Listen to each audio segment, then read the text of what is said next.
Welcome back, everyone. We have our first best of three in just a few moments' time. This is where we get to dive into it a little bit deeper, right? We can have a little chat about the matchup a little bit here, Marcus, because of course, this is VAMONOS taking on Petits Bouffons, a best of three between these two sides to see, of course, if Petits Bouffons can continue the hot streak, right? They obviously enter the Polaris scene, and you know, the first time for these guys playing in this kind of division, this kind of area, and so far, so good. Yeah, I mean, so far so good, like you say. And we mentioned earlier on, right, this is going to be the game that molds, I think, most people's predictions going forward, right? I think this game could actually be more of a, like you mentioned earlier, a bar setter for the rest of the teams who right now can sit back and actually watch these guys and see how they play. Because obviously, the teams that played yesterday, teams like Apex, they can now all sit down together and they can now be watching these games and they can be writing all the notes, they can be anti-stratting, they can be doing everything. So I think it's very important to note that this game could be a little bit more, I actually think, interesting than what we had yesterday between Apex and Focus. Hot take maybe, but I think so. Maybe. Let's talk about VAMONOS first and foremost, right? We can have a look at these individuals a little bit more and talk about the team as a whole, as because obviously, you know, again, sample size within Polaris is pretty small. We had a lot more action from them, obviously, in the Beacon split, but these guys, very high octane, started to punch well above their weight very quickly and starting to establish themselves, their name, right, in this Valorant scene. Yeah, exactly. And it's lovely to see some of these players that have been consistent throughout their career, right? And that's someone that I mentioned is Zik. And Zik is one of them people that I feel like he's going to be bringing so much experience, not at like tier 1 level, but I mean he's been consistent as a tier 2 player, you know. And you've got people like Nile who have the experience as well. So I think there are definitely a few people on this team where the eyes are going to be focused on, and it'll be interesting to see what they've come up with to actually take on Les Petits Bouffons. I'm interested to see especially how Vorwen plays, because I think his previous team, Cream Real Betis, over in the Spanish league, potentially they have a few different strats over there that he's brought to the team and brought to showcase on Polaris. Yes, certainly. It's going to be exciting to see those guys, of course, kick into action. And really, as you said, I feel like the sample size of good teams has gotten much bigger now that they're Yeah. in Polaris, right? So this is the true litmus test, right? This is the one where we kind of sit down and we go, how do we rank VAMONOS in their ultimates, in their first season, in their like the first chance for them here in this division? It's going to be a difficult watch, I think, for a lot of people. Maybe you're expecting VAMONOS to run really far, but it's a whole different kettle of fish from Beacon to Polaris. And you know, as I said, that jump is going to be very, very high Yeah. and very vast. So I think they're going to have to adapt very, very quickly here. We'll see how they get on today. Le Petit Bouffons, another harder matchup just because we're talking about a team with experience. But I don't think they're saying no to a team that like VAMONOS to at least take a map, as you said, and maybe pushes Yeah. the distance. Yeah, I think when you mentioned experience again, right? And when we do compare the two teams, when we look at Le Petit Buffon, it's difficult for you to be able to say, right, well, look at these two rosters, right? Just on paper, let's just look at the teams that these guys have played on and the experience between them, right? And you've got names on Le Petit Buffon, and you're like, okay, well, these guys are made up of some absolute solid steel. You know, you're going to be a tough team to beat, especially when you look at players like Link, right? And I mentioned yesterday, how are you meant to get through the smokes when the guy sits in there with a judge? So it's little things like this that I want to see VAMONOS actually try and adapt to, right? If there's a couple of times where we do see Le Petit Bouffons playing around them smokes and that being the reason that they're winning the rounds, I want to see VAMONOS not take too long to adapt, because that's one thing we saw yesterday, right? It was too long to adapt. We had Hookahs on Haven, took them way too long to adapt, and we even had Focus on that second game that I don't even know if they did adapt. It was not even like a too long to adapt. They just couldn't adapt. They didn't adapt, and the disrespect was there. Let's hear it for the VAMONOS boys. Join me as I have a chat with Zik. Have you done anything differently in terms of prep for games or practice now that you guys are in Polaris? We haven't done anything different. I think mostly we just try to work a little bit on our fundamentals and then see why it is that we had a hard time against Bonk last time. Sure. Do you feel like your experience playing its level for so long has had a big impact on the team? Well, when I joined the team, I felt like my experience was needed, or like it was definitely helpful because the players needed a lot of guidelines or like fundamental discipline from the beginning. So as soon as I joined, I just kind of slammed it all onto them, and they started working on it instantly. So it has been helpful, yeah. Certainly, and obviously a rematch versus the Le Petits Bouffons. That was the grand finals of Beacon, right? How do you think this one is going to end? Do you guys think you're going to win it again? Well, I hope we're gonna win again, but as you know, the Petits Bouffons, they are tricky, so maybe they have something up their sleeve this time. I have no idea, but we're just gonna go with our game plan, and then hopefully it's gonna go on to us. Speaking of tricks up sleeves, are there going to be any surprises in the veto today? You're gonna have to wait and see. All right, thank you very much for joining us. You're welcome.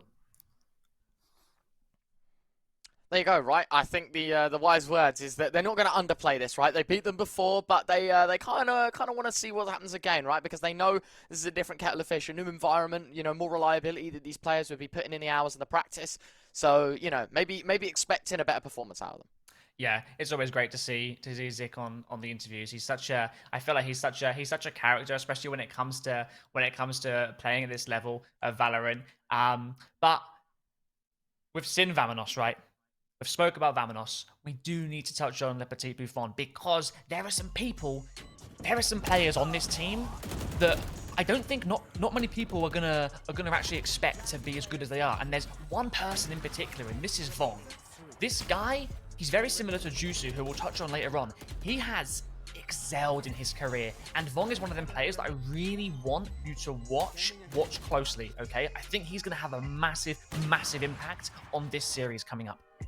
Yeah, and that's not even to downplay the rest of the team, right? Obviously, as we bring the photos up on screen, right, you can just see some of the jerseys that teams are wearing, right? And some of these players are wearing, and you kind of, you can piece together exactly why this team is here, right? They obviously come from the Beacon split. These guys run it right through. They make it look pretty easy. They do lose in the grand final. They take second spot, but ultimately, they didn't care what position they came in. They care more for the idea that they found themselves a spot in Polaris, and now this is their chance, their opportunity to show that tier 1 experience that they built up over the last year or so is really going to pay into their own hands as we head into this season. Yeah, and it's like we said about Apex as well, right? When you have players on your team that have so much experience, it's kind of scary when you have to play up against them, right? Obviously, some of the teams we can touch on just here. We had LUZUH, who was recently on Mouse and Ricks. We had Russ, who played for Guild, and you know they got Guild when Russ was on the team. They got far. I believe it was the last hurdle of the LCQ they fell on, and I remember watching that live, and it was heartbreaking, really. But he's going to have that experience brought in. And like I touched on earlier on, we have Link as well. Smoke Criminal, incredible player, lots of experience. Just going back to LUZUH, though, I believe, obviously, he was like the guy we looked at in earlier on in the week. This guy was incredible, right? The way he played. So I think people at home, again, not only just Vong, not only looking at how Link plays around the spokes, watch LUZUH and watch how he plays. Because if that guy gets an operator, VAMONOS, I'd be worried. Let's see what Le Petits Bouffons said about heading into this season. The Beacon circuit was, I don't want to say relatively easy, but it was something that we felt like we kind of cruised through, going to Epic LAN and then winning the online tournaments afterwards. I wouldn't say it was much of a struggle. We went into the qualifier with 0 days of practice, so when we were going into the qualifier, a lot of it was on the fly. The E-Masters game that we ended up losing was definitely down to the fact that everyone just came back from breaks, but as we could see later on in the tournament, the tide swayed and obviously managed to win later on in the tournament. Link's still alive on the Frenzy, and Cat, what can he do on the Reyna? It's got to be the Link show right now, and he's got... E-Masters didn't have a chance against us in the second time round. After the experience that we'd gained together throughout the officials and the little amount of practice that we had, I just knew we were going to qualify in the end. We also saw some cheeky tweets that they put out before, and that, you know, thickens the skin, that makes you want to win some more. And we had to come back and just show everyone that we may have lost the first game, but we're not going out like that. Limpet sticking the whole way through. The shots are connecting. And E-Masters! Vong, you can find 4. Qualifying to Polaris was always the goal. Ever since that first event we played, that's been the goal in everyone's head in this team. It helps us reach a broader audience, and people finally see that we're a team that needs to be taken seriously, and hopefully organizations are more interested in us now that we have something to play for. I believe that VCL Polaris is, if not the strongest, one of the strongest VCL regions that there is. We have a bit of time to practice now, which we didn't have for the qualifier, so with the practice that we're going to have behind us, I believe that we'll match up really well against a lot of these teams, and all our aim is going to be to get into playoffs. How quick is the retake from Le Petit Bouffons? Big recon there, big kills being found. It looks like we might be going towards a map 3. We learned through the qualifiers that no one deserves respect, no one we should play against deserves the respect.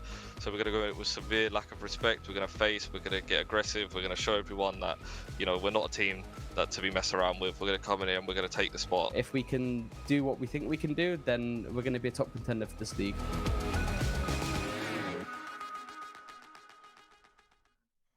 Find it interesting. They're like, yeah, maybe more organizations would be interested enough with the name Le Petit Bouffons, right? That's always quite funny.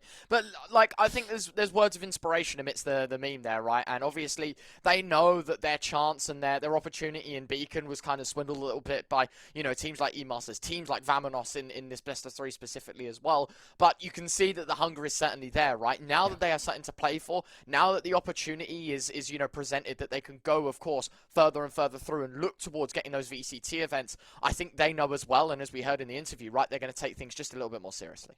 Yeah, I mean, like they said, when you have more time to take those things seriously, you're going to be a 10 times better team, right? And especially if they can kind of do the damage that they did, not necessarily come out on top every single time, but if they can do the damage they did with not much practice and a lot of stuff, like LUZUH said, on the fly, then these guys are going to be, like you said, top contenders for the team. And when we look at VAMONOS and Le Petit Bouffons, there are 2 people in particular that I want to have a look at, and that's Russ versus Zit, because both of these guys, they play a very similar role, right? They play a very similar role in setting up the team and supporting the team, right? And looking at these stats, especially the one in particular, the average assists, I think them being so close, I think just goes to show how close in performance-wise these 2 players actually are.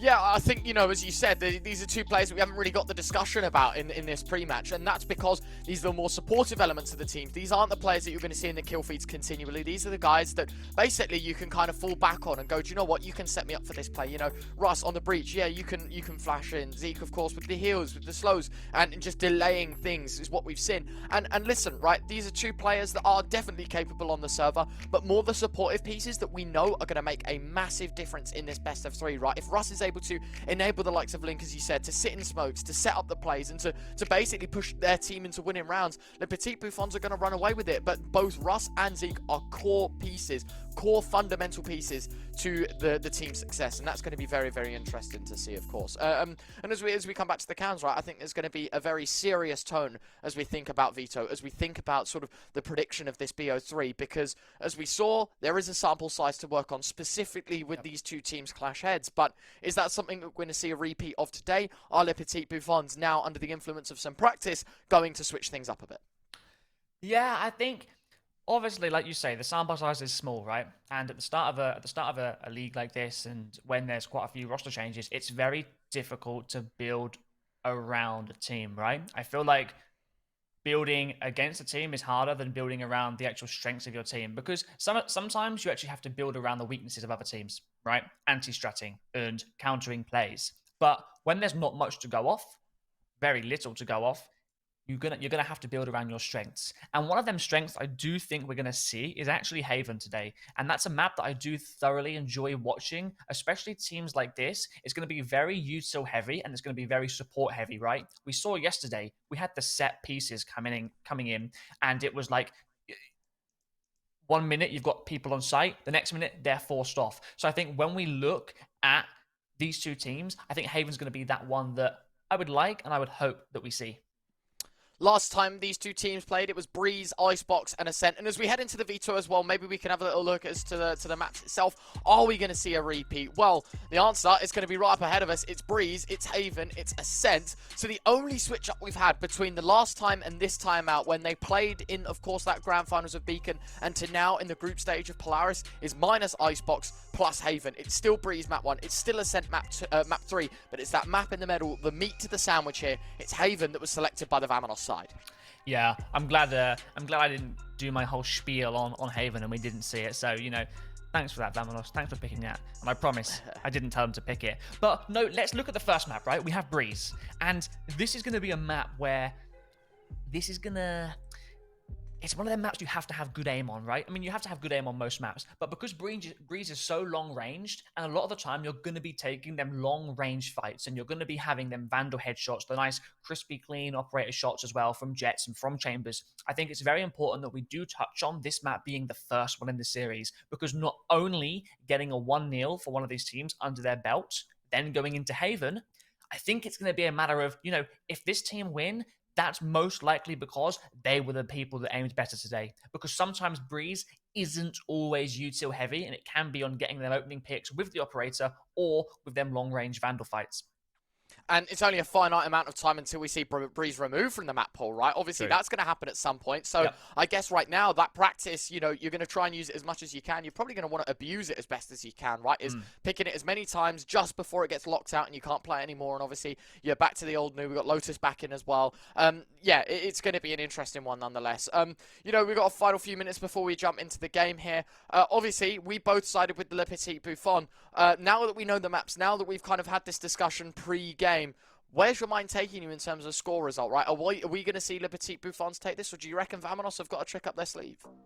Look, as much as I really want to see VAMONOS take this, I've got a nasty feeling now that it's going to be a 2-0 towards Le Petits Bouffons. I think just looking at the maps, I'm worried for VAMONOS. I touched on the Haven, but I am worried, especially this Breeze, especially when we look at the individual performers on these teams. I think Breeze is going to go in the way of Le Petits Bouffons, and we even have the agent select already up on the screen, and it's nice to see that we have a couple of ciphers, right? It's lovely to see them lurk, them sentinel type of agents. But I don't think a lot of the time we'll see Cray being in them fights, right? Cray on the Viper, one of those agents that you have to have on Breeze. Unless someone pulls out Harbor and it's like, you know, very soon, I think Viper's that agent on Breeze that you must have. Yes, okay, so at least there is some sort of cross relatability between these two sides, right? But I think something we've got to touch on a little bit more. Obviously, we've got the double Sova, double Jett, double Viper, but it's the top two agents that we're seeing a little bit of a change of, right? It's a minus KO and a plus Sky, of course, for Le Petits Bouffons. And I'm wondering how that's going to kind of set itself up here. VAMONOS, of course, starting on that defensive side. Le Petits Bouffons, their job now to get that spike down for the first few of this game. And ladies and gentlemen, without further ado, let's jump into the action here. It's VAMONOS taking on Le Petits Bouffons. Of course, it's a group stage. It is day 4 here of Polaris. And, well, as we head into things already, that switch, just making sure it's working. Make sure it hasn't been tampered with since the last time we've seen this map. Yeah, it's a very common thing people do is, you know, open that door and take horse control, because a lot of the time you will see an A split, right? You will see an A split. And I feel like that's kind of what we're working towards here. Or actually, it looks like more of a... Oh, they're splitting from all the way up top mid. This is very interesting, and I haven't ever seen this before. Maybe that's just me being, I don't know, oblivious to it's happened, but look how close they are. They are so deep. Le Petits Bouffons, they are so deep. Oh, and I tell you what, VAMONOS have done really well to dismiss it, but Link still alive as he finds himself a double Clucia, finding shots with a Sheriff though, and it is just Russ left. Going to be able to use the dash just before things get a little too heated for us here. But in the 1 versus 3, obviously playing the Sky, you can't heal yourself, so it is stuck at the 100. And 3 players in the opposite side that you've got to deal with, trying to dismiss, of course, that Sheriff Clucia doing so much here on the back of the site. It's a 4K in the round to start things off. And this is what we're on about, right? VAMONOS, they know how to pick apart rounds. We know these individuals can shoot back against any of the oppositions that they come against here in Polaris, and they deliver. First and foremost, a really clean pistol as well. Yeah, and that's actually, it's nice to see LUZUH actually like come online like that, because yes, it's only round 1, but it's someone we didn't even touch on, right? It's someone we didn't even use their name in any of the build up to this map. So for him to start off this round with a 4K is lovely to see, and it will be interesting to see the type of player he becomes throughout this series, right? Because, you know, some people can start slow and end really, you know, really fast, have some absolutely incredible KDs. But look at that. First off, we have him picking up LUZUH in mid. And just the way that he's... brilliant. Look, he's just farming the kills right now. Like, look at him. Vong down, Cray, head taken clean off. That's already a Blade Storm online, which is going to be so good for VAMONOS' economy, right? He can keep that Marshal if he stays alive, and he can then have the Blade Storm as well. So, going into this, VAMONOS are going to be having that edge. They're going to be having that lead, because not only is he going to have the Blade Storm, right? He could potentially get the Operator online on round 3 or 4. It's crazy as well, as you said, that they are already here. It doesn't matter the result of Le Petit Bouffons. Probably use it as a bonus if you're really daring, right? And then obviously, as you said, all of that money can be directed into the sniper heading into round 4. So that option has opened up a lot of windows and doors and sort of everything, really, for this VAMONOS side to try and exploit as best as they can. You can see Nilla here just posted up waiting patiently. That's the spike dropped as well, and soon to follow is Russ as he walks into the guillotine of the Spectre, and it will be indeed a second follow-up here, having won the pistol for VAMONOS. Now, of course, the rifles can get brought out by Le Petit Bouffons, but we're looking at a VAMONOS, as we said, kind of expecting to be a little more absent in this round, but of course they're going to bring out all the extra trimmings in the next now that they have the knives. Yeah, we say that they were out obviously of this round, but the way LUZUH is aiming right now, I'm actually kind of nervous for LPB. I'm super nervous for them. We're gonna see the Blade Storm most likely popped early on here. Couple of seconds to see if that's right, and it looks like they're actually going to be aggressing B here very early on. Not too fast, but they're going to be trying to get that info, right? Look at him, he's so aggressive, jumping into window, so close to taking Link out there. Now it's a game of trying to get out of dodge. 1 minute 20 left on the clock, and it looks like they're also playing more of a, obviously if they're going to aggress on the B side, you know, aggress B main, they're going to be playing quite far back on A. You know, a lot of the time you don't want to aggress on 2 sites because that's not the way you take map control. You aggress with more numbers, so they aggressed as 3 into B main, and they got the information that I guess that's the information they wanted to get, right? But it looks like they're going to try and re-aggress towards short as well here, Retro.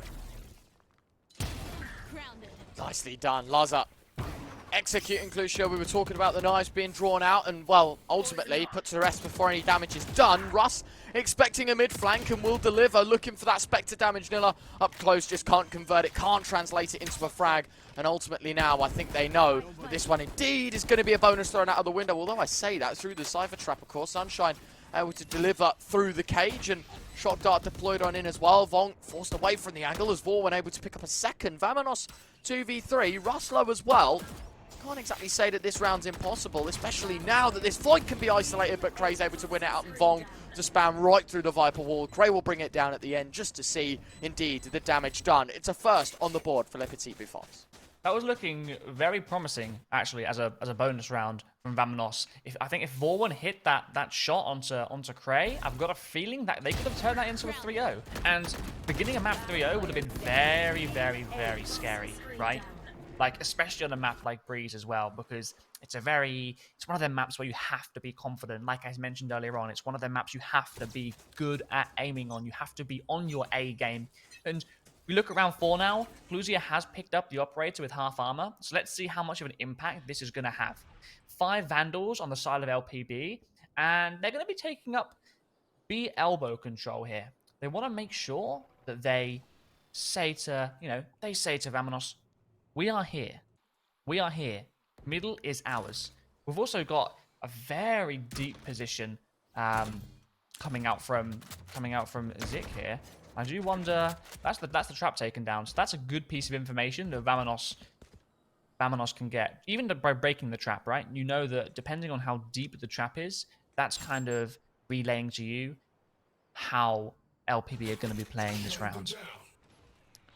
55 seconds left as well. Still plenty of opportunity for the Petits Bouffons to obviously take a site. They've got the best part of a minute to work with. We are looking at a pretty structured defense here from VAMONOS, right? They're not doing too much to give these frags away. They're not doing too much to try and take a fight. It's a more passive play style that we've seen on the defensive side, something that we haven't really been in tune with from yesterday's games. It felt very aggressive, especially from that Apex side, so nice to see that change as we head into today. Still gonna have to take a site though. Le Petits Bouffons opting for A, and well, Clusha, some information given up, got the dash popped as well, and the operator missed out. Link able to bring out the neural theft as well, so we'll get the information twice over as to what VAMONOS want to get up to here. Zeke gonna drop Cray, and with that the Viper Wall gone. Vong as well, that's the removal of any form of information at least, other than Link's traps now.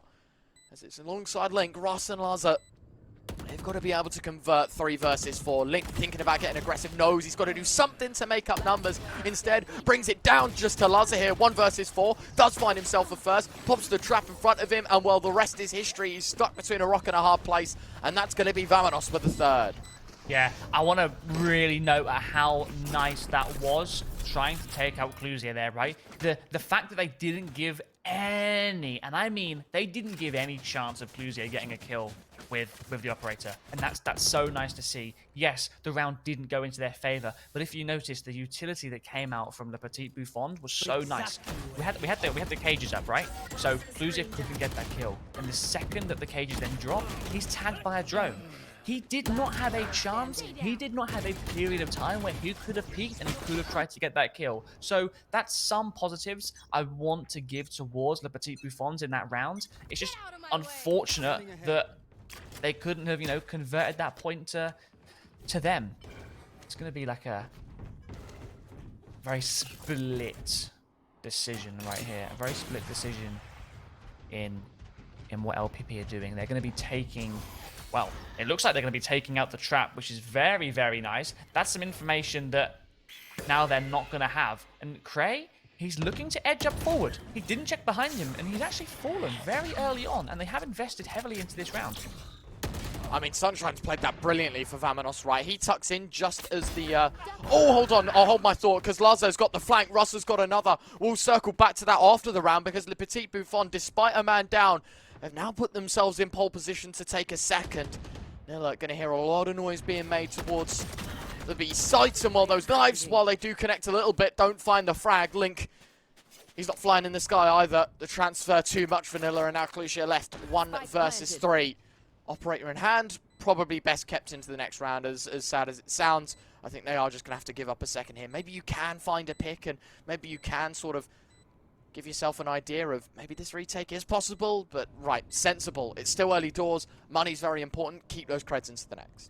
He needed to kill that 15 seconds ago if he was ever going to be going for this round. And the investment, obviously, this is the same operator that they saved in the previous round. I think it's too much of a heavy investment for them to lose. You know, is it worth trying to go for a 1 versus 3? Right? No, it's not. Just save it.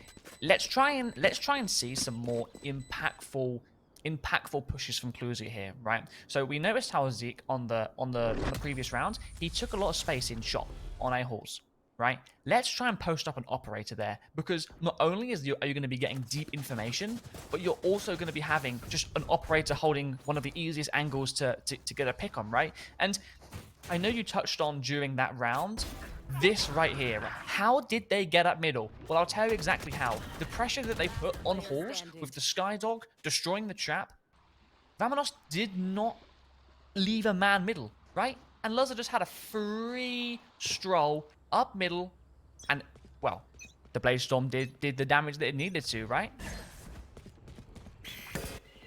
Here, I've Well, got your trail. Right back to it.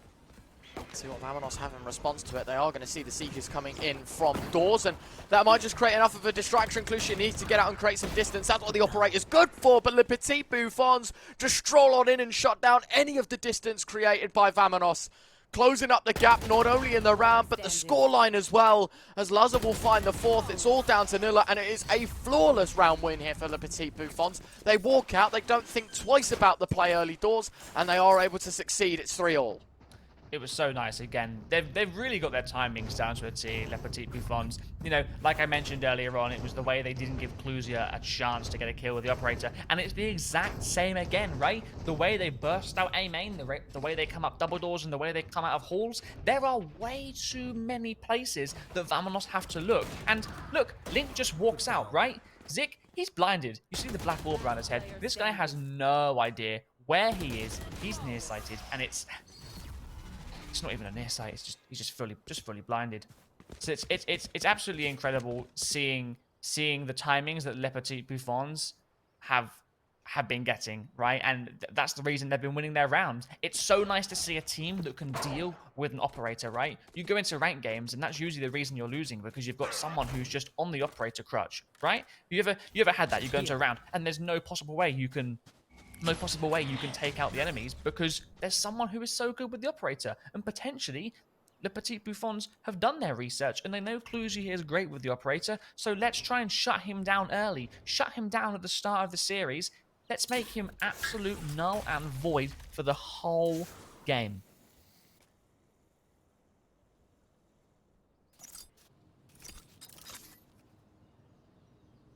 Jiggling, knowing that as soon as he really gets contact, just has to drop the snake bite and create some distance yet again. Delay, play the seconds. Cluzia now going to be detected. Great flashbang. The wall actually going to save Cluzia more than it does help the Petits Bouffons. A second flash through, and Vong will find the entry. They know the splits worked out nicely. Sunshine and Zeke know. Despite that information gathered, an update, a bit of knowledge, and the rest is history. Zeke will find another. Shorty drawn for LUZUH as he does find himself the first. How many more does he get now? Baroned into the back of the site. He's on his own. It's his teammate in Link. Nowhere to be seen. Not much time to get that spike plant either. Link's going to get flanked out. Now they know, of course, that it's just the WAN left in sight, and the rest is done. VAMONOS will make it a fourth. Again, looked very scary, but they did a very good job in putting to rest that split. Again, super nice from Les Petits Bouffons, right? The way they worked up middle, the way that they came out of B main, it was just very unfortunate. Well, not even unfortunate. It was a great recon dart by Sunshine. I believe that's how they got them 2 kills by half wall. I think there was a really nice recon dart, at least that got Russ. He was out in no man's land, and there was no way he was surviving that, because when you're darted, when you're reconned, when you're revealed through a wall in the open, you've got no cover. You are most likely going to have to take the L on that one, and that's exactly what Russ did. And then also Vong got it through the box as well. So again, they're playing. Oh, this is going to be close. LUZUH does pick up LUZUH. Again, that's the operator null and void. It's not having any effects. You know, there hasn't been one round when I've thought, okay, this operator is absolutely winning them rounds. And as you can see, LUZUH is posted up on bricks. When this wall drops, I think Sunshine's got to be careful. Yeah, that was... You could read that one from a mile away, as an observer at least. But look at this. Nearly claps back. Yeah. Norman picks up Russ. Now, 3v2. A lot more bite size and manageable here for VAMONOS as they want to get this retake going. Vorwin dropping one of the cages out just to give him the cross for free.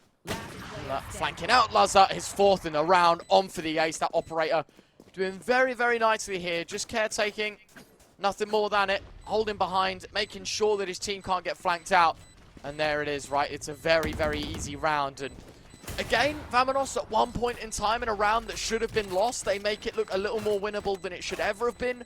But Les Petits Bouffons know, attack inside, just hold their nerve. They've got the spike down, and they will translate this into a 4th, getting the information as well. Vorwin just making sure that the opposition isn't getting too close or too oppressive towards B. Les Petits Bouffons just keeping their money as we move into round 9. This is like I mentioned earlier on, right? It's going to be a very, very, very close series. Both of these teams really wanting to prove who is the better qualified team from the Beacon series, right? And LUZUH right now, we mentioned him earlier on, he was one of them people that you're like, you got to keep an eye on. He's incredible, and he's currently sitting at 11-6. He's got a Blade Storm in his pocket, plus he's got the operator to hand. So let's just see if he can have another impactful round like that, because right now he's really, really, really impressing me. And I keep on mentioning it.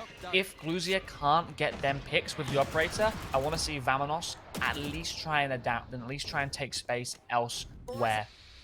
We do have Zik as well with the ult, so if they did want to go for a fast B hit next round, because, I mean, this round, they have invested a little bit. I suppose they've got a Spectre, got a couple of Sheriffs here and there. Zik has chosen to completely save.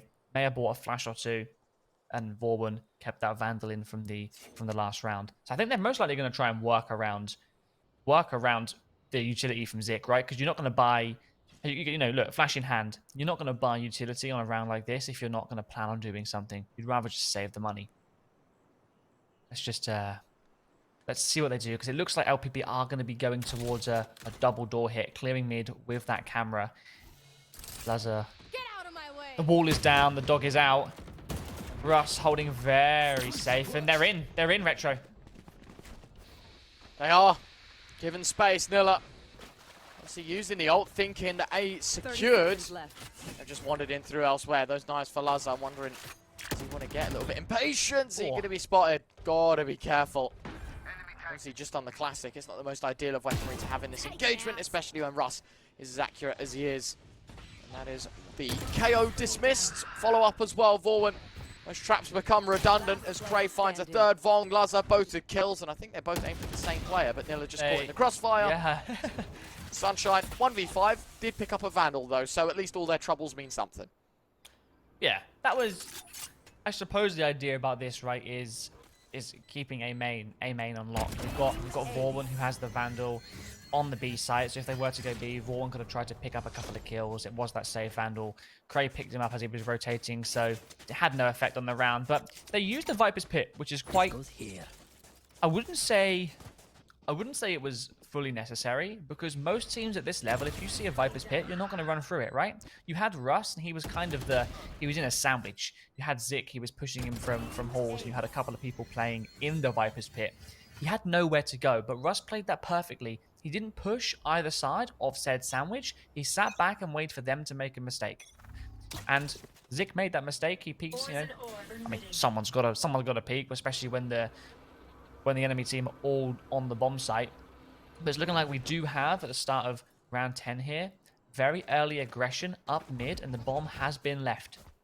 Usually, leaving the bomb by cannon, you're going to be ending up going for a B split, but you are going to be walking into a Cypher and a Viper. Not exactly the prettiest sight you wanna run into, right? Not the greatest combo. LUZUH wandering on in with the op. My eyes are down. Did he miss? I didn't see LUZUH get pinged off there, so the Cypher cam at least the information, but not going to delay LUZUH in any regard as well. There you go, Hunterfuse brought out. Vong just trying to use this as a means to clear out the back of the site, right? Isolate these angles, and this has just drawn all the information off the middle. Cray right now, although he isn't doing much to try and help the team towards B, his wall has got a lot of presence. It locks off those rotations, and there you have it. He'll find the first contact. Now, of course, VAMONOS, they'll be none the wiser. Is it going to be an A split, or is this just a lurk to go towards B? Well, the Cypher from the side of VAMONOS is the only defender here as the Viper starts to move on in as well. Nilla's here to support. Russ is starting to make his way out. 20 seconds. I don't like how late they've left this. Klusia, they'll find Russ. That's the Sky gone. Now, of course, Gray needs to be doing more, but Zeke's still kicking as well. Spike drop, 12 seconds left. It will go down. Klusia can't do much to deny it, expecting at least that they could go aggressive, but not the case. Will find another one, Klusia. What a sick adjustment. Nilla now here for support. LUZUH and Link, 2 versus 2 as Klusia finds one more, brings out the knives, wants this 1v1, knows exactly what Link's up to and knows exactly where Link plays. Does go for the tap, expecting maybe that it's going to be in the second cage. Now that it's dropped, not the case. Link relying on utility, knowing Klusia won't be on it. This time it's a stick. This time it's a hold. It's halfway. Klusia pops up over the top and makes it 4. And VAMONOS have their light. VAMONOS have their star. It's Klusia that holds on. And yet again, VAMONOS given another round. It's very interesting to see that the decision was made so late to go towards A. There's about 22 seconds left on the clock, and the bomb was actually dropped down at 16 seconds. This first kill here from Cray, it strikes me as strange that they didn't then decide to use Cray as that piece of bread in a sandwich, right? They could have split B from CT, and it has forced a timeout from Petits Bouffons. But let's touch on Clusier right there. You know, he was such a good anchor on site, and here is that round that I'm telling you he needed, right? He's almost closed that gap, especially in kills and deaths between LUZUH. You've got both Jets at the top of the scoreboard, and both of them have already had a standout round. You had the 4K from LUZUH, and you've also had LUZUH having that 4K as well. And let me just say that was a fantastic, very impactful 4K from LUZUH, right? It's interesting though how Link didn't move on that first tap, and I think that's the experience coming out from Link right there. You know, how many situations have you been in where the bomb is down, it's kind of not really planted for you, and do you push and do you check from the first tap, right? Obviously, you've got a 50-50 chance, but the thing is, in the position LUZUH was in, he had the Blade Storm, right? So after getting that bomb half, he would have been in the wrong if he didn't jump up to try and kill Link, because obviously the Blade Storm, you can jump and you can run with, and it's going to be 100% accurate. So it was lovely to see him actually using that to his advantage and using that to actually take out Link after the bomb was got half, and the round was, well, very much deserved. We've got some early aggression as well coming up here from Elbow, looking like a very fast B execute. Oh, I can't see. He's fully blinded. LUZUH straight up will find the first. Vorwin does have a bit of a defense to put up here. Nilla on the back lines can find so much damage, and Nilla nearly does it all solo. Vorwin's here to give a helping hand, but yet again, an iron wall defense out of VAMONOS. The Petits Bouffons thought they had it easy towards B. It was a great entry from LUZUH as well to create so much space, but it's brought right back into by VAMONOS. It's 6-5. Yeah, I want to say that these sky flashes are actually being super impactful though. Like obviously we mentioned in the agent pick, right? We've got the sky, and we haven't got the KO on the side of Le Petit Bouffon. Look at that, Nile having an absolute cracking round there, taking out Vong, Link, and putting LUZUH to 1 HP. But it's just nice to see. Yes, I know we need to give credit where due to VAMONOS, but I do think that the sky is working. I don't think this change in agent is having too much of... Oh, earlier on, we've already seen LUZUH pick up LUZUH. That could be big. That could be really, really big. It's that impact from the operator. I mentioned earlier on, this is the map where you want to show your dominance. You want to show that you have what it takes to lead this series going into Haven, which is going to be more of a utility-heavy based map. Russ has been tagged as well by the KO knife in halls, so it'll be interesting to see how VAMONOS work around this. Camera down. There's only just some of this utility being brought out by VAMONOS, right? That Aldrone going to be used as information. How many did I spot towards halls? Well, it was just the one. Russ was playing that. Now that there's a Viper wall towards B, am I inclined to believe that indeed we should be overpopulating the left-hand side of the map? It's going to be a difficult one to call. Yet again, Le Petit Bouffons leaving it too late. And, well, a disrespectful swing from Vor will leave Crate out of the round. Russ removed as well. It is just down to Link and Vong to try and make best here, to try and put the scoreline level. It's a nice first shot from Vong, but it's all on Link. 1v4, and that's just going to be too many numbers and not enough time to work with. It's 7-5, VAMONOS lead heading into our second half. Yeah, I'm not too sure about the decision-making here from Cray, or whoever made the call, right? He had Viper's Pit available in that final round, but he found himself walking up Elbow, walking up, you know, to try and pinch them from tunnel. I suppose they were looking at getting the Viper's Pit to actually pop in tunnel, right? Because that would block off a main part of the retake for VAMONOS. But I think again, this is very, very opinionated from myself. I believe that if you've got the Viper's Pit online, you want the shortest distance to get to site, right? Because if you die early on, like Cray did, you're not going to be able to use that Viper's Pit, even it being the last round as well. So potentially seeing them go into B main and try and getting an ult on site would have been better. But we do have the pistol round, which is going to be very important for the Petits Bouffons to actually win. And they are rotating very early on because they didn't see nothing with the dog or the flash. But notice how far back VAMONOS are playing, and they're trying to take elbow control. We're going to have a first skirmish here. LUZUH does dash. No bodies have fallen yet. Information has been gathered by Le Petit Bouffons and by VAMONOS. We're going to see how they react off of this information. It's looking like more of a group up on the side of VAMONOS, and they're going to try and re-hit B or A from double doors. take flight. I mean, Le Petit Bouffons, despite swinging, as you said, and VAMONOS overpopulating the elbow position, I'm surprised that we still walk away in a 5v5. And of course, with that, VAMONOS know that B is a little bit of a lost cause. You have to look elsewhere. And indeed, they will head back in towards A. Really nicely done by Vaughn to find the opening frag link. Hello, that's a good kill to be getting. LUZUH and Cray both join the fray. And with that, it is a 2 versus 3. But VAMONOS have been in these situations before, and they have managed to put up the big numbers. Not when LUZUH and Link are hitting shots like that, though. The rest is history. Le Petit Bouffons bounce back with their first win on defense. Important round, and it was nice to see the way they gathered the intel from Russ, right? They used his kit perfectly there. I mean, I say they did use his kit perfectly, right? But I think VAMONOS must have read that, and they played so far back in Snake, it was difficult to actually gather that information.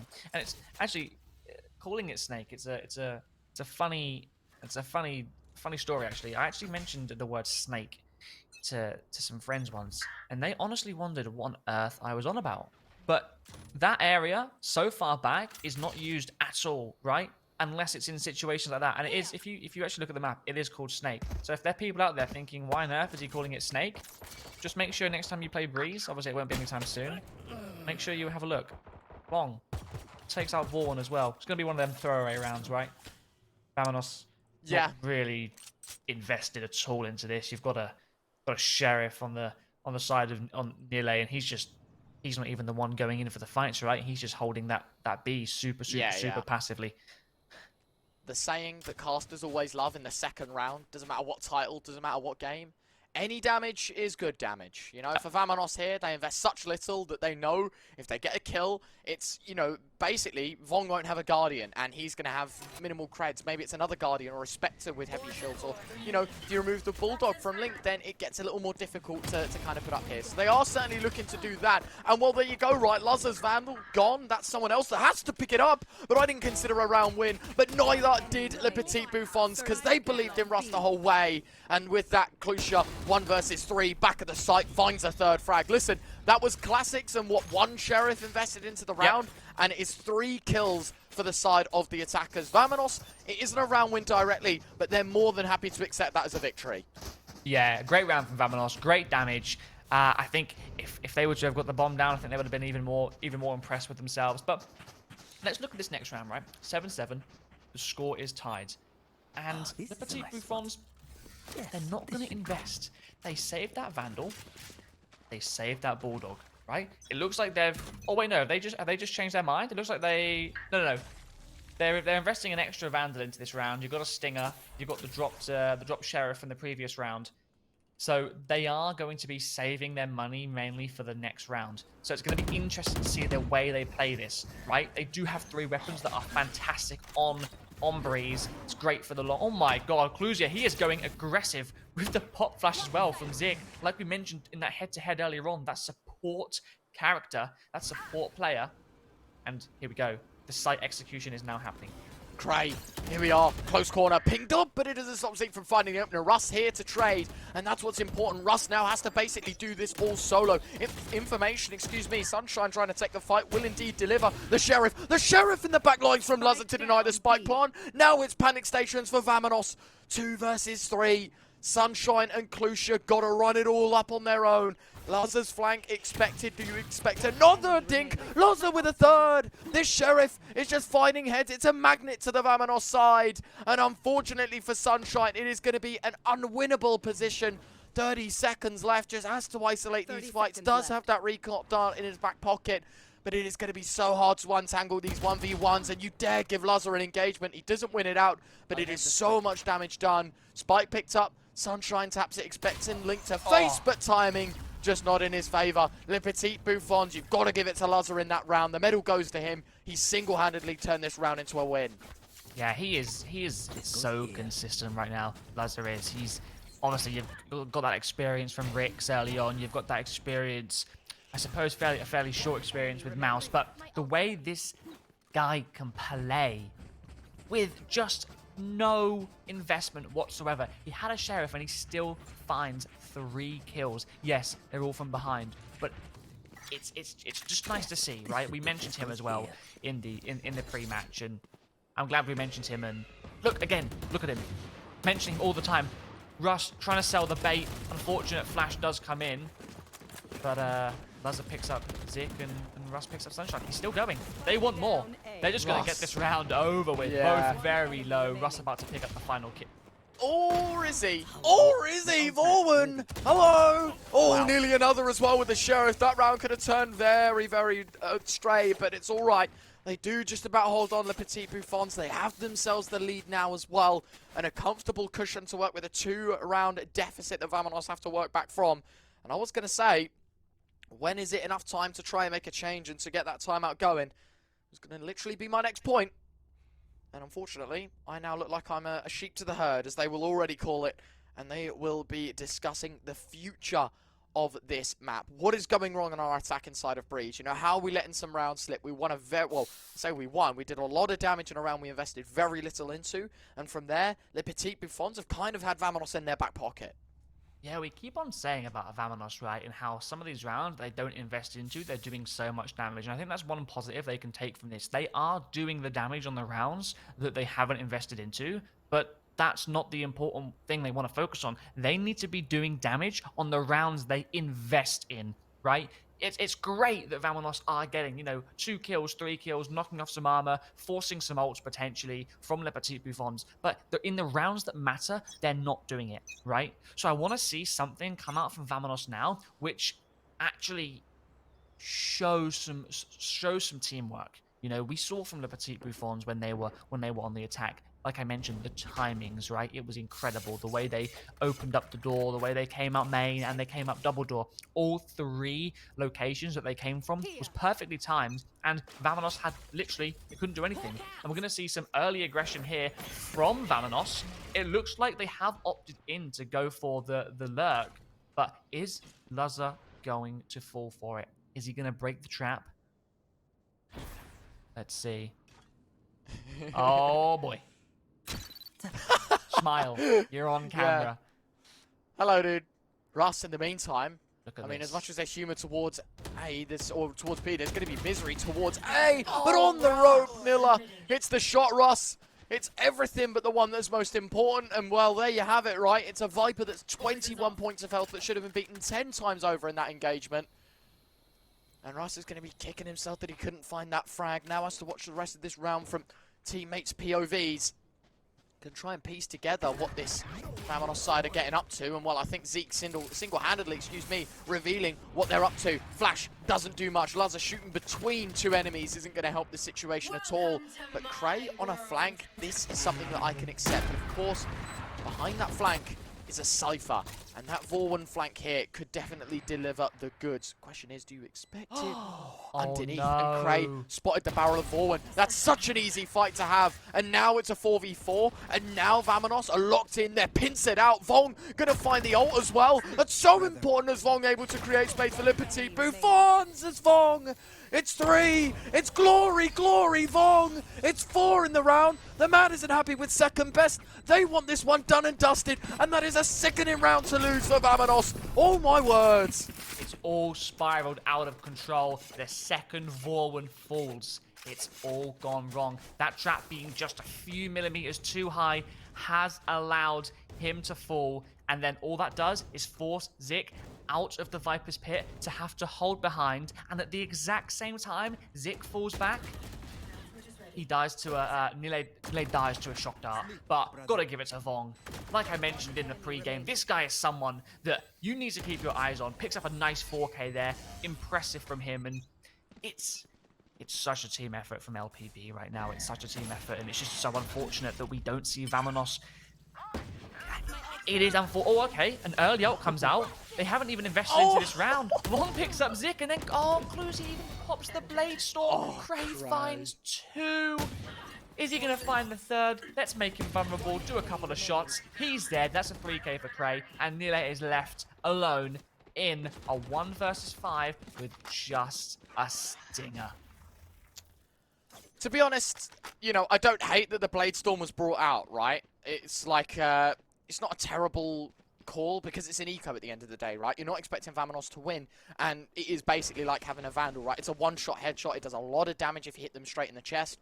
And so it's not terrible, but it was the timing of him bringing it out right. That's the issue that we had, is that you should have expected maybe the push to be a little more aggressive off the back of the Hunter's Fury as well. Exactly, Vong yeah. doing very well to position himself in finding the early damage. It wasn't even the kill that was important, it was the fact that he knew that there was a couple of players there. The audio cue of the jet dash as well, or the updraft rather, definitely single-handedly securing this round. And, well, the rest is history, right? A really nice round, well pieced up here. Craig coming aggressive and finding some good damage. Yeah, sick stuff. Yeah, I think it's great you mentioned about, obviously, the timing of Bladestorm being pulled out, because 100% it's not a bad thing pulling a Bladestorm out, right, on a round that you're not investing much into. That's the whole positive of having a Jett ult like that. But I think it's just not understanding that, well, not understanding, just not being ready for a push off of the Hunter's Fury. But LUZUH, he is taking some deep control here. Like, and he's paired up with Cray, right? And if Vorwin's not careful, he's going to be picked off here. And that's no lurk from Vorwin. LUZUH does miss the shot, and that forces the drone to actually peek. And look at this. They don't know what they are. They don't know where they are. Oh boy. Zik picks up 3 beautiful, beautiful clean headshots. It's down to Vong to see if he can make any damage. At least see if he can do any damage, should I say. Could be a save. Gets 1. Oh, it's going to be difficult to get back into though, isn't it? Tapping away, Link's position compromised. I think you got to write this one off, don't you, Marcus? I mean, Vong will give it a go. I respect it, but this round should just be an easy pickup for VAMONOS. It's 4 in the round for Zeke. How cool is that? Yeah, Zik. Go for the highlight. Go for the highlight. No, wait, no. That's bad. I shouldn't say that. Don't go for the highlight. Your money isn't the greatest. You want to make sure you keep 4 people alive in this situation. But there's a reason Link is going for it, right? There's a reason he's going to be trying to do some damage, because they know that VAMONOS' economy is in the bin. Look at that. Zik has fallen, and so has Vong. Sorry. Sunshine has fallen, should I say. I hate it when there's some mirror matchups. Yeah. It messes with my brain when there's 2 Sobers. Yeah, I know. Yeah, I'm with you. Especially in this case when there's like, what, 4 pieces of the 5-man comp that are the same. It's only the KO Sky trade-up that we were talking about in the pre-game, right? It's the only thing we see differently between these 2 comps. And it has been really interesting, right, to see how, you know, the Cypher's been played on defense, see how the Jett's being manipulated on attack, to see how the Viper utility's working, right? Like, teams have definitely had little ideas that they want to put into action here. Issue, of course, for VAMONOS that this is no time for trial and test now. This is it. Their defensive side done. This is all about making an effect of the attacking piece of this first map. And I think, you know, a lot of people at home will understand that this has been really disappointing, because we thought they were off to an enthralling start in the first stages of this second.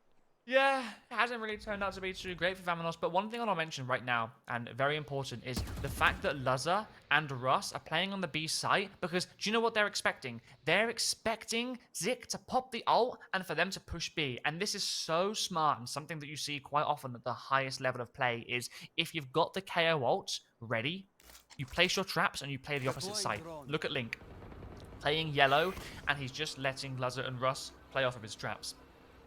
And look at Zik getting all the information. Not Zik. I'm getting really confused with these names. Don't worry, man.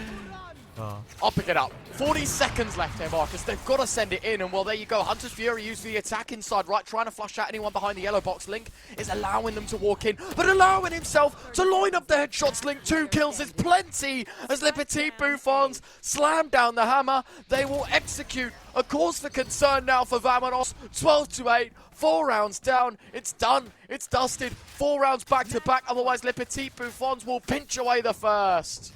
Yeah, and this is where we now look at the caster predictions, and obviously this is only game 1, but this is going to set the standard right for the series, and Haven being such a util heavy map, like I have mentioned, I'm worried for VAMONOS. I'm really worried for them in this situation. What do they have going into this round? It's going to be a shoddy buy. You've got you've got full armor, at least for everybody. You've got 2 Vandals, a Bulldog, and 2 Sheriffs. And the only ult they have online, and they're not close to any other ult, but they have the Neural Theft. And LUZUH looking for a first pick here. Look at that. Zik falls down, and LUZUH is on site. So sick. LUZUH with a second, Ross with a third, and Le Petit Bouffons. The iron wall of LUZUH in this one will silence all the critics to a very, very interesting first half of Breeze. It has been nothing but dominant from beginning to end, and Link looking to close this up. The pieces of the puzzle work. Le Petit Bouffons take map 1. Yeah, dominant performance from Le Petit Bouffons. I can't lie to you, and everybody at home, they're going to be thinking, wow, they are a structured team. Yes, we saw in the interview earlier on that if you were here at home watching, Link was talking about, and LUZUH, they were talking about how they didn't have that much to work with going in to actually getting to Polaris. But now they're in Polaris, it's seriously showing that they have worked on it and that they deserve to be here. And that's, I mean, early on, we saw LUZUH get some, some great highlights with the Marshal. He had that great 4K with the Operator, but I feel like after that 4K, after that clutch, what happened, right? That seemed to be the turning point. Yeah, it just felt like VAMONOS were never the same, right? Le Petit Bouffons, as you can see in this first half, didn't even have it easy, right? It was very, very back and forth, very, very on and off, hot and cold in terms of sort of round count and momentum. And as soon as things started amping up for VAMONOS on this defensive side, we thought that we were going to see it really, really mean something. And it really was the battle of the Jets from beginning to end, right? Highlight reel after highlight reel moment from Clusha. And of course, LUZUH. A good way to end the game, of course, for LUZUH with the last say, I guess, in that duelist comparison. But yeah, a really, really well-played performance from the Le Petit Bouffons side, right? And that's something that we were talking about and exercising a lot for this Le Petit Bouffons side is, right? The amount of experience and knowledge that they have in a competitive, in an official environment. They know from this very moment, even though, sure, VAMONOS did take the first half, we have what it takes to beat them. And it's cool, calm heads on that defensive side that have managed to win them out that game.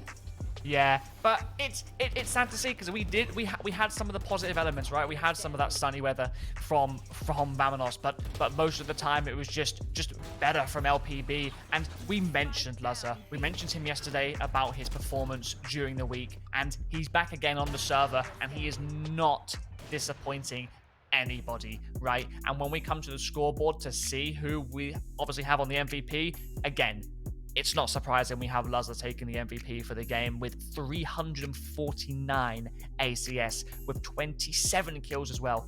Incredible performance from him, but let's not take away too much from VAMONOS. Sunshine having a great performance on that Sova, and I mean, not too many highlights, I suppose, from obviously you've got LUZUH, but not too many highlights from the other three on that team, Retro.